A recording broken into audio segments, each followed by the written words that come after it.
Grayson Perry, welcome to Hardtalk. It is a very unlikely mix, really, that of modern art at the British Museum. Why did you want to do it?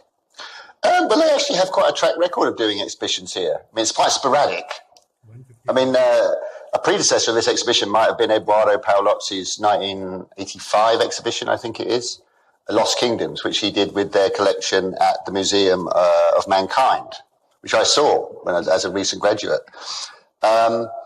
So I knew that such things were possible. And the proposal was that you have the tomb of the unknown craftsman. Yes, the idea was a kind of a mixture of my work as sort of representative of a fantasy civilization, one that's in my head, a kind of fairly kind of amorphous kind of setting, and then also a celebration of the anonymous craftsmen throughout all history, which, of course, was a pointed thing. I didn't realise it until I'd finished the exhibition, but I think one of the most interesting things about the title, Tomb of the Unknown Craftsman, is that it's very much a counterpoint to the contemporary art world from where I come from, where the identity of the maker is the most significant thing often about an object. It can be any old bit of tat, but if it has the right name attached to it, it becomes immensely significant and valuable, of course. A Leonardo or a Picasso or a Damien Hirst is only worth the huge money if it's definitely by them. Whereas all these things in the exhibition, most of them, we don't know who made them. Okay, so you then, I read that I wore my magic robes whenever I went to the museum.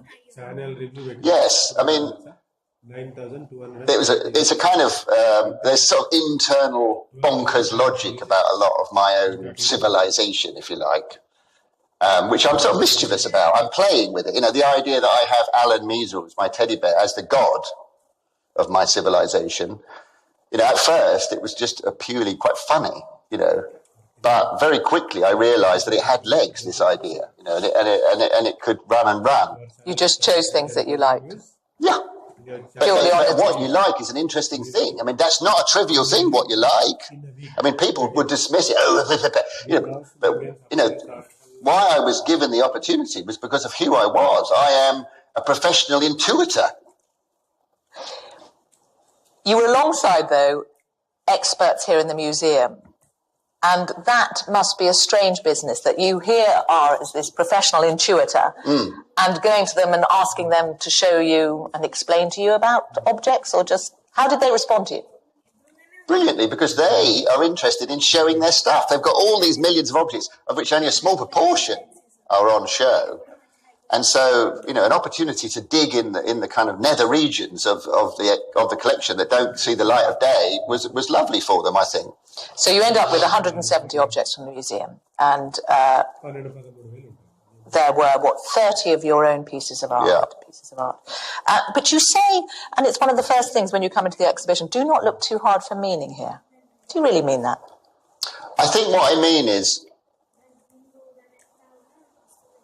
that people are allowed to make up their own mind about things. Because I think sometimes, this huge institution is a generator of meaning. It's something that it looks for all the time. The experts, they're wanting to interpret everything, and then they will make the very detailed label, which they're very sure of. I was very aware of that going round with the curators, that what they live or die by almost is the accuracy of the information, or the agreed accuracy of their information.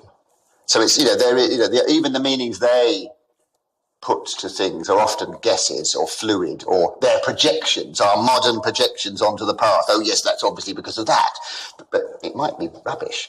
And what I want people to do, in a way, I put in enough of my thoughts and the museum's information into the show for people to make their own connections. And that, one of the things I would hope that people came out of this exhibition was a feeling of inspired to make their own version of this show, if only in their heads. Could anybody have done this then? No, because I'm a professional artist and I've been at it for 30 years. Don't knock that. I mean, that's the thing sometimes. This whole thing that, modern art's a con and my 8-year-old daughter. No, you bloody couldn't. I've been at it for 30 years and working my bollocks off for it. And so, have some respect. Except the very first pot that you come to when you walk into this exhibition has various quotes on it, things like, I just want to satisfy myself that I'm more clever than this celebrity charlatan. I need to have my negative prejudices confirmed. It's on my A-level syllabus. My tutor told me to come. I had a free ticket. I mean, it's almost as if you are immediately engaging with their scepticism and defensive. Yeah, I'll get my revenge in first because I want them to park their prejudice. Because time and time again, the art world gets very fed up. But sometimes, you know, the media, I think it's justified. I mean, I'm sceptical. I'm the worst audience for contemporary art.